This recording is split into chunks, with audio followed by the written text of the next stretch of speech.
Joy at Jomar tinadtad na naman sa pambabash. At may nadamay pa. At kinanta ni Carla may pinapatamaan. Isang mapagpalang araw sa inyong lahat mga kalingap, sanay hindi niyo po makalimutan na mag-like sa video na ito. At paunawa tapusin muna ang kabuuhan ng video na ito mga kalingap at para malaman ang nilalaman nito. At maraming salamat po mga kalingap sa pagpatuloy na pagsuporta lalo na kay Kuya Val Santos Matubang at kay Ate Edna Vlogs at Kalingap Rab, salamat po. Joy at Jomar, bakit na naman tinadtad ng pambabash? At kinanta ni Carla may pinapatamaan. Pero bago yun ay pag-usapan muna natin mga kalingap ang mainit-init pa na bagong issue ngayon patungkol kay Diwata Joy at Papa Joms mga kalingap. Noon pa man pilit talaga nilang sisiraan si Papa Joms para magkagulo at para mabuwag ang tambalan ni Papa Joms at Carla. Kahit na si Jomar at Joy ay walang connection at kaunting pagkakamali lang ay may kahulugan na kaagad mga kalingap para sa mga gustong maniri kina Papa Joms at Joy. Ganito kasi ang nangyayari mga kalingap, aksidenteng si Kuya Jomar at Joy ay nagkasabay sila sa isang sasakyan at binigyan naman ito ng kahulugan at kahit na dati pa ay si Joy ay pilit pa rin nilang ipinalalabas mga kalingap na may gusto si Papa Joms kay Joy at hindi kay Carla. Ang mga ganitong klaseng ginagawa ay pampagulo lang ito sa mga tambalan at para madismaya na naman ang mga solid supporters ng Jomcar. At magkahiwalay ang love team ni Papa Joms at Carla. At hindi lang yun mga kalingap, at ang basher na ito ay may mga dinadamay pa itong mga tao na kasamahan lang sa Team Kalingap at pinagmukha niya na nagsisinungaling lang anya ang nasabing tao na isa sa pinagkakatiwalaan ni Kalingap Rab.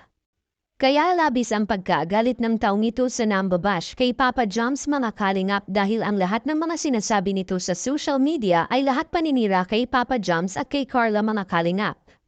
Pinag-ingatan ang Jomcar ngayon dahil sa kamakailan nga lang may hindi magandang nangyayari sa tambalan ng Jomcar nang dahil sa kanilang tampuhan mga kalingap.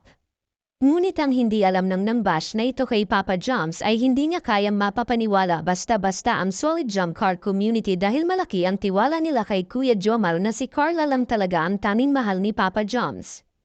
At malayo-layo na rin ang sakripisyo na ibinigay ni Papa Joms para kay Carla. Kaya hindi niya magagawa na masaktan niya si Carla mga kalingap. At para sa mga hindi nakakaalam, ang lahat ng mga kalingap angels ay silang lahat ay magkakaibigan at hindi po silang lahat magkaaway sa totoong buhay nila. Kaya wala talagang masama kung magkataon na magkasabay si Joy at Jomar sa sasakyan dahil silang lahat ay magkakaibigan at walang personalan. Kaya nga ginagawa ni Kalingap Rab ang love team dahil pampaaliw lang ito at pampa-good vibes at hindi para sa pangtotohanan. Kung tutuhanin man nila ay nasa kanila na ang desisyon na yun at hindi na yun utos ni Kalingap Rab. At sa kabilang dako naman mga Kalingap, ang kinanta ni Carla may pinapatamaan. Sino naman kaya at ano naman kaya ito? Yan ang ating makikita sa video.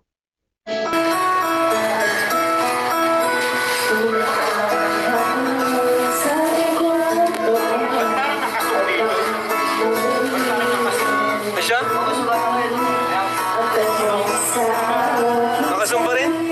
Ikanan mo daw, ikanan mo. Okay na? Ba't nakasum dyan? Ikanan mo daw, ikanan mo sa'yo.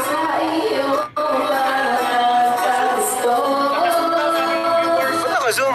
Sa ano naman siya? Sa adjust mo na yan. Check. Yan.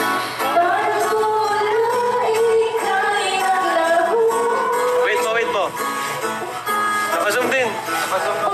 Anong masasabi niyo po tungkol dito mga kalingap? Please comment and God bless you all.